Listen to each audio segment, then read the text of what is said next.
A stunning murder mystery out of Los Angeles. A successful chiropractor beaten to death, and no suspects, few clues. Let's go straight to Alexis Tereszczuk. She's the senior reporter from Radar Online. Alexis, tell us what happened here.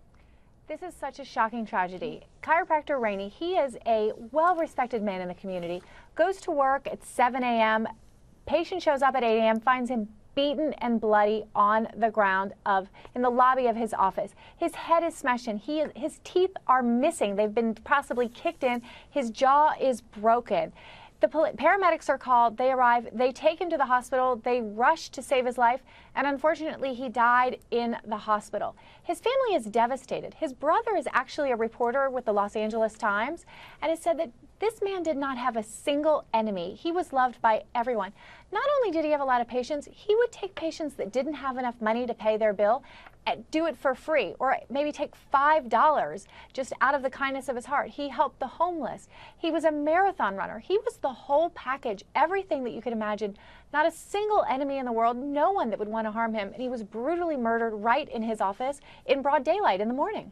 Let's go to Jack Regan, brother-in-law of the victim, Dr. Robert Rainey. And first of all, Jack, we are so sorry for your loss. He just sounds like such an incredible guy, a big guy too, and someone also with a big heart from what we understand. What was his pattern? Can you, as we're talking about sort of, was this unusual that he was going to the office at 7, or is that sort of a normal thing for him? I really can't give any, I really don't know. I really couldn't comment on that. Do you know, was there anybody angry at him, Jack? Do you know if there was anyone who had expressed any anger or any frustration at him personally? I know no one that was angry at Robert. I don't know how you could be. I don't know how anyone could be. He was just very kind, and even if he didn't talk to you, he always had this great big smile on his face. So constantly, every time I saw him, I can't understand why this occurred.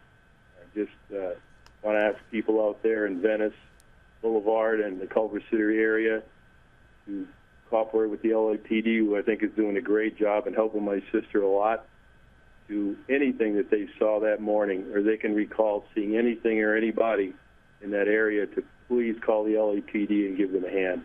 Yeah, absolutely. And if anyone has information, call authorities on this, because this is certainly a mystery and someone needs to be brought to justice. Let's go to Regina Oliva. She's a good friend of the victim, Robert Rainey. And first of all, Regina, thank you for being with us. We are so sorry for your loss, because he seems like just such a wonderful man.